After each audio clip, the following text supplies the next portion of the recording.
Hello friends, कैसे हैं आप लोग। Good morning. आइए देखते हैं आज का करंट अफेयर्स।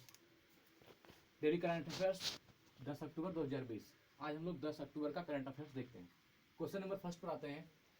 हाल ही में विश्व डाक दिवस विश्व डाक दिवस वर्ल्ड पोस्ट डे कब मनाया जाता है, कब मनाया गया है? सॉरी, तो 9 अक्टूबर को मनाया गया है, ये कल के दिन। हाल ही में विश्व डाक दिवस कब मनाया गया है? तो ये 9 अक्टूबर को। कब मनाया गया है? 9 अक्टूबर को। विश्व डाक दिवस वर्ल्ड पोस्ट डे, हाल ही में वर्ल्ड पोस्ट डे कब मनाया गया है? तो 9 अक्टूबर को, कल के दिन 9 अक्टूबर को मनाया गया। ठीक, world post day. Question number 2 पर आते हैं। हाल ही में वर्ल्ड बैंक ने चालू वित्त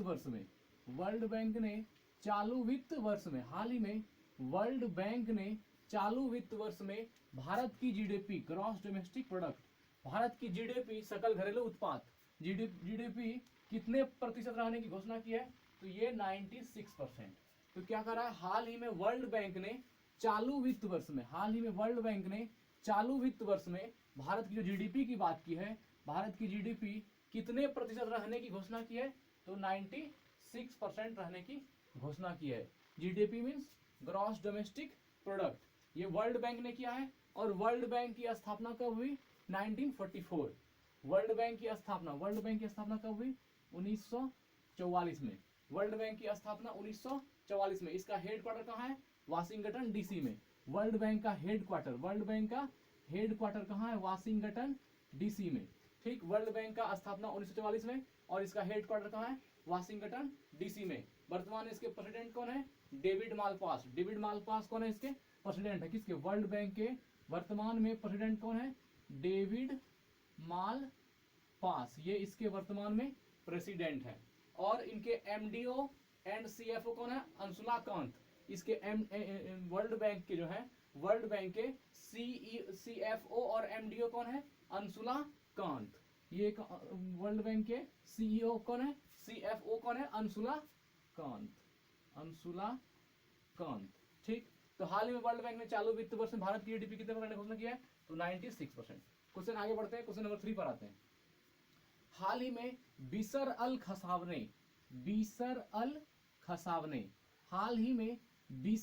खसावने को किस देश का प्रधानमंत्री नियुक्त किया गया है? ये बिशर अल खसावने ये किस देश के प्रधानमंत्री हैं? तो ये जॉर्डन के। कहाँ के प्रधानमंत्री नियुक्त किए गए हैं? जॉर्डन के नए प्रधानमंत्री किसको नियुक्त किए गए हैं? बिशर अल खसावने। और जॉर्डन की राजधानी कहाँ है? अमान। इसकी कैपिटल कहाँ है? अमान। और इसका जॉर्डन की जो मुद्रा है, दिनार। जॉर्डन की मुद्रा क्या होती है? करेंसी जो है जॉर्डन की, वो दिनार है। और इनके नए प्रधानमंत्री जान ही रहे, बिशर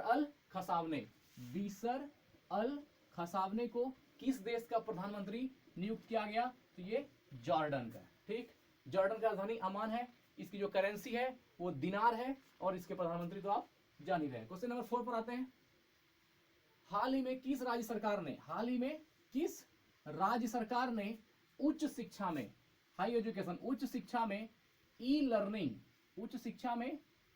लर्निंग के लिए यूट्यूब चैनल डिस्टेवो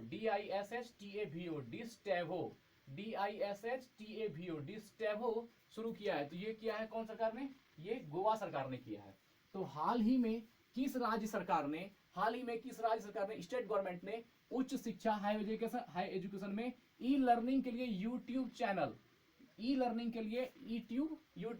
कौन सा? डिस्टेवो। यूट्यूब चैनल का नाम क्या रखा है? डिस्टेवो रखा गया है। डिस्टेवो शुरू किया। तो ये कौन सा राज्य सरकार ने शुरू किया है? ये शुरू किया है गोवा में। ठीक है, तो उच्च शिक्षा जो यूट्यूब चैनल के माध्यम से डिस्टेवो चैनल शुरू किया गया है, और इसके अनुसार जो है राज्य सरकार उच्च शिक्षा ई लर्निंग के लिए जो किसको दे रही है? गोवा सरकार अपने राज्य में स्थित लोगों को दे रही है। तो ये किसका है? गोवा सरकार का। ठीक, और साथ ही जान लें गोवा की राजधानी कहाँ है? पणजी। गोवा का सीएम कौन है? प्रमोद सावंत। गोवा के मुख्यमंत्री कौन है? तो गोवा के सीएम प्रमोद सावंत। गोवा के मुख्यमंत्री प्रमोद सावंत। गोवा के गवर्नर कौन है?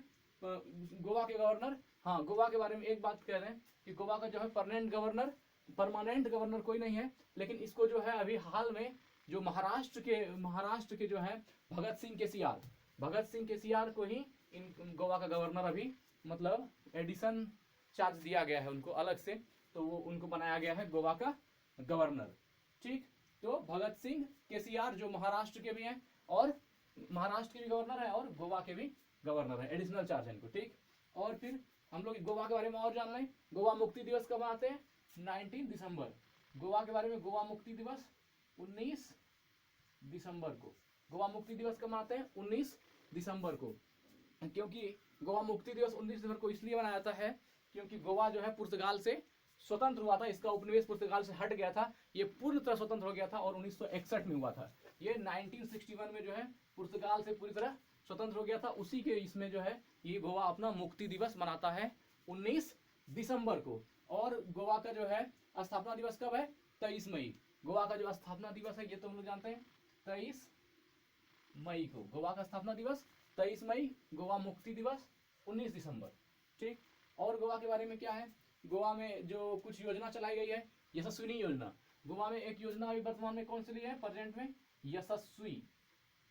यशस्वी योजना जो है ये गोवा में चलाई गई है। और साथ ही स्वास्थ्य सखी योजना भी गोवा में चलाई गई है। स्वास्थ्य सखी योजना और यशस्वी योजना दोनों योजनाएं कहाँ चलाई गई है?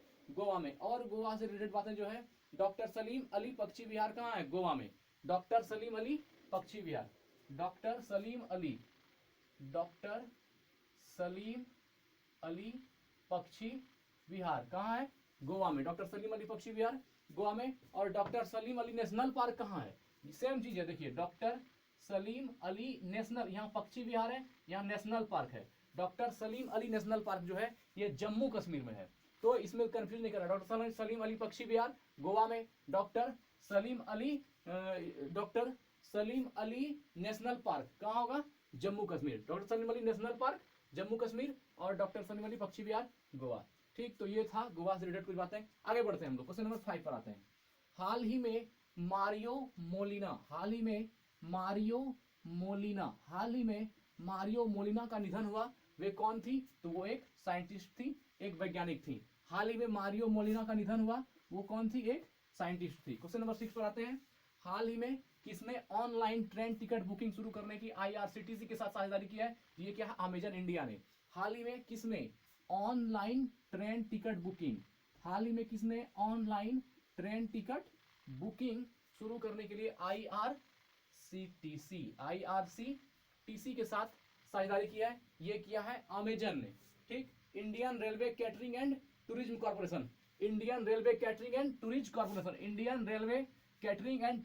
कॉर्पोरेशन के साथ साझेदारी किसने किया है? अमेजन इंडिया ने किया है। तो इसमें जो है ऑनलाइन टिकट बुकिंग शुरू करने के लिए IRCTC के साथ साझेदारी की है। किसने किया है? अमेजन इंडिया ने।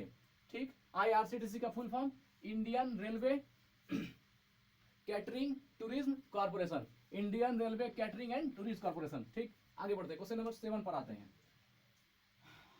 ठीक, और ये जो है हाल ही में किस राज्य ने अमेजन की स्थापना कभी तो हो गया था?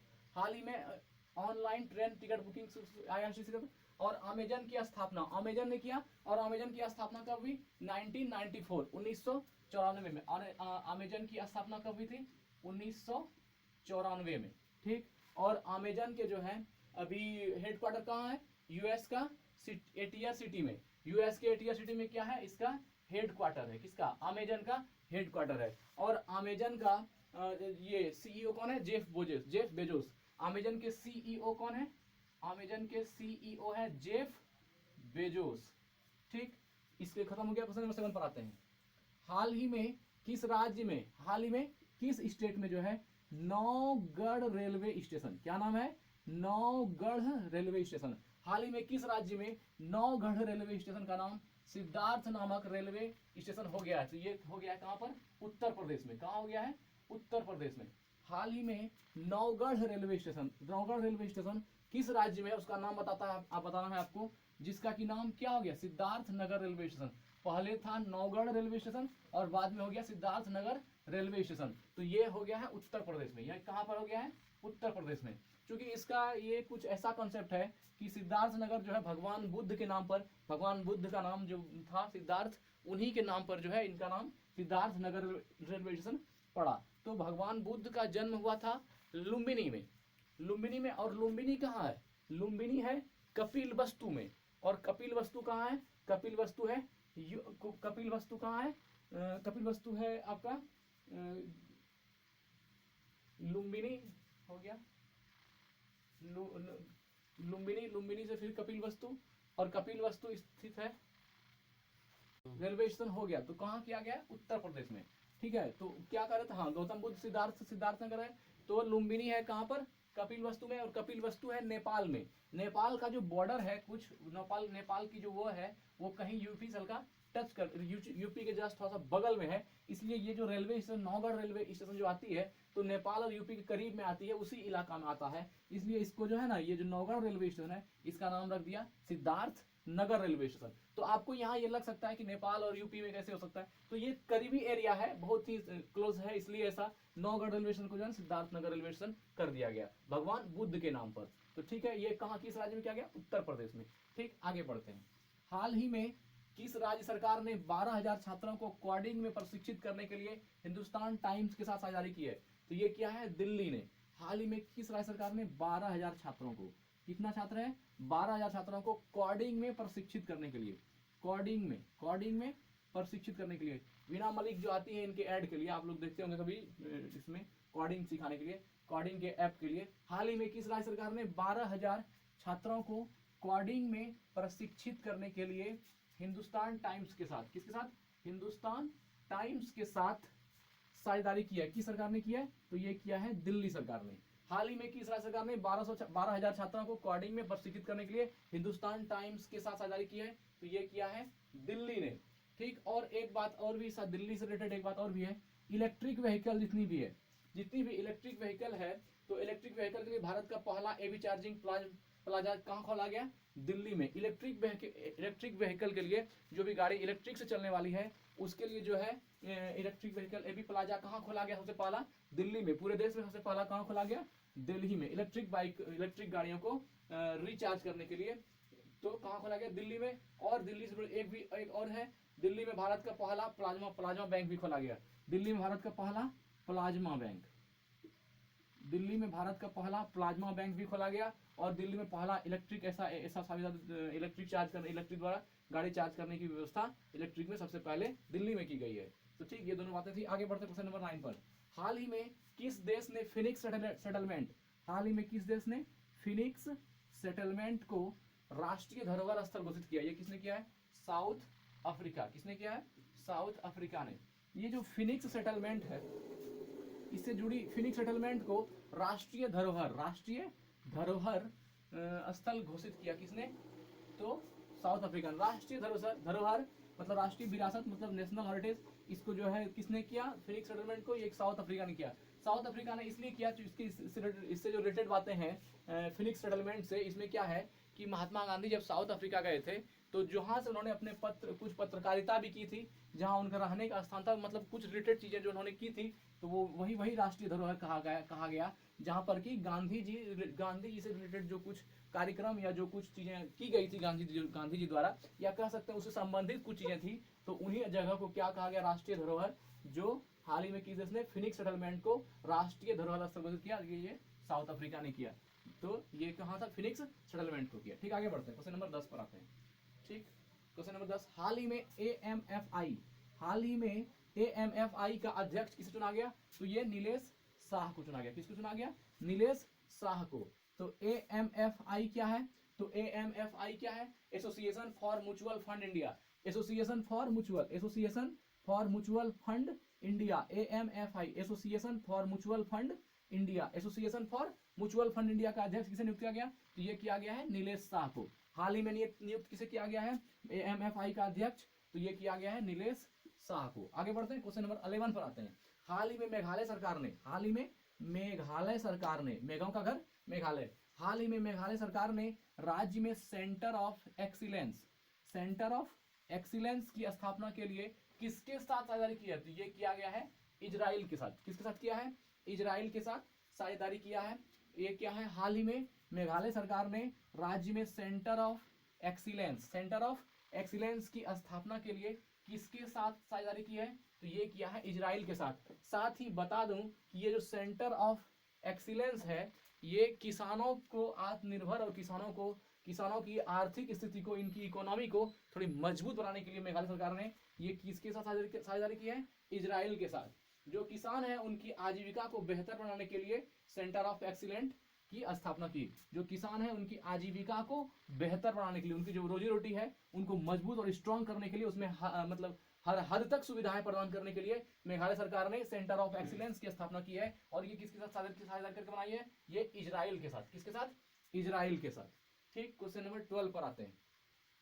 हाल ही में किस राज्य के प्रसिद्ध कवि, हाल ही में किस स्टेट के जो है फेमस पोएट, प्रसिद्ध कवि हैं नित्यानंद नायक, इनका नाम फेमस कवि का क्या है, नित्यानंद नायक। हाल ही में किस राज्य के प्रसिद्ध कवि नित्यानंद नायक को सरला पुरस्कार से सम्मानित, कौन सा पुरस्कार दिया, सरला पुरस्कार से सम्मानित किया जाएगा, तो यह है ओडिशा। कौन सा राज्य में है, ओडिशा। यहाँ पूछ रहा है ना, हाल ही में किस राज्य के प्रसिद्ध कवि, किस राज्य के ये प्रसिद्ध कवि नित्यानंद नायक जी हैं जिनको सरला पुरस्कार सम्मानित किया गया, तो ये कहाँ के हैं, उड़ीसा के प्रसिद्ध कवि हैं। ठीक, उड़ीसा के प्रसिद्ध कवि हैं और उड़ीसा के हैं, और ये लिखते भी हैं किस भाषा में, ये उड़िया भाषा इनका है, उड़िया भाषा में ही ये लिखते हैं। कौन, नित्यानंद नायक जी। ठीक, तो क्वेश्चन नंबर 13 पर आते हैं। हाल ही में ऑनलाइन बिजनेस मेटरिंग प्रोग्राम, हाल ही में ऑनलाइन बिजनेस मेटरिंग प्रोग्राम, हाल ही में online business mentoring programme MSME, online mentoring programme क्या है, MSME प्रेरणा किसने लॉन्च किया, निर्मला सीतारमन, जो हमारे वित्त मंत्री हैं अभी। हाल ही में online business mentoring programme MSME micro small and medium enterprises, micro small and medium enterprises. तो हाल ही में ऑनलाइन बिजनेस मेटरिंग प्रोग्राम में MSME प्रेरणा किसने लॉन्च किया है, तो ये किया है निर्मला सीतारमन ने, फाइनेंस मिनिस्टर जो हमारे वर्तमान में है, वित्त मंत्री निर्मला सीतारमन ने किया। ठीक, क्वेश्चन नंबर आगे बढ़ते हैं, आते हैं 14 पर। हाल ही में 12वां ब्रिक्स शिखर सम्मेलन, हाल ही में 12वां ब्रिक्स शिखर सम्मेलन 17 नवंबर को, कब, 17 नवंबर को किस देश की अध्यक्षता में आयोजित किया जाएगा, तो ये जो है रूस की अध्यक्षता में आयोजित किया जाएगा। किसकी अध्यक्षता में, तो रूस की अध्यक्षता में। और साथ ही बता दें कि इस बार जो है ब्रिक्स का शिखर सम्मेलन रूस में होगा, और इसमें जो है इसका अध्यक्ष कौन होंगे, किस देश की अध्यक्षता में होगा, रूस की अध्यक्षता में होगा। और ये इसमें कौन होगा, रूस करेंगे 2020 में। और साथ बता दूं कि जो ब्रिक्स होता है, जैसा इसका अल्फाबेटिकल ऑर्डर होता है, वैसा ही अल्फाबेटिकल ऑर्डर के अनुसार ही हर देश इसकी अध्यक्षता करता है। जैसे मान लीजिए आज 2019 में किया था किसने, ब्राजील ने, 2019 में ब्राजील, तो 2020 में, 2020 में कौन कर रहा है, रूस। उसके 2021 में कौन करेगा, इंडिया। 2022 में चाइना, और 2023 में कौन करेगा, साउथ अफ्रीका। तो ये सबका हाल ही में ब्रिक्स में आप जान ही रहे 5 देश है, ब्राजील, रूस, भारत, चाइना और साउथ अफ्रीका। तो हाल ही में 12वां ब्रिक्स शिखर सम्मेलन 17 नवंबर को होगा। कहाँ होगा, 17 नवंबर को किस देश की अध्यक्षता में आयोजित किया जाएगा, तो ये रूस की अध्यक्षता में आयोजित किया गया। साथ ही रूस के बारे में जान लें, रूस की जो कैपिटल है मॉस्को, रूस की राजधानी कहाँ है, मॉस्को। इसका जो करेंसी है, इनकी मुद्रा क्या है, दिनार है, रूस का रूबल है, रूस की जो करेंसी होती है रूबल है। और रूस का जो प्रेसिडेंट है व्लादिमीर पुतिन है, प्रेजेंट में रूस के प्रेसिडेंट कौन है, व्लादिमीर पुतिन। ठीक, आगे बढ़ते हैं, क्वेश्चन नंबर 15 पर आते हैं। हाल ही में किस ऑटोमोबाइल कंपनी ने फार्मूला वन से, हाल ही में किस ऑटोमोबाइल कंपनी ने फार्मूला 1 से हटने की घोषणा की, मतलब इन्होंने अलग होने की घोषणा की, ये किया है होंडा ने। किसने किया है, होंडा ने जो है, होंडा एक ऐसे ऑटोमोबाइल है जिसकी कंपनी ने फार्मूला 1 से हटने की घोषणा कर दी है, मतलब वो फार्मूला 1 में साथ नहीं रहेंगे और उन्होंने अलग होने की घोषणा की है। ये किसने किया है, होंडा ने। तो ठीक, आज इतना ही, मिलते हैं अगले सेगमेंट में। अगर आपको हमारी वीडियो अच्छी लग रही है या आपके काम की चीज़ है तो हमारे चैनल को प्लीज़ सब्सक्राइब करें, लाइक करें, और धन्यवाद। तब तक के लिए धन्यवाद। स्वस्थ रहिए, खुश रहिए, वृद्धजनों की सेवा कीजिए। धन्यवाद।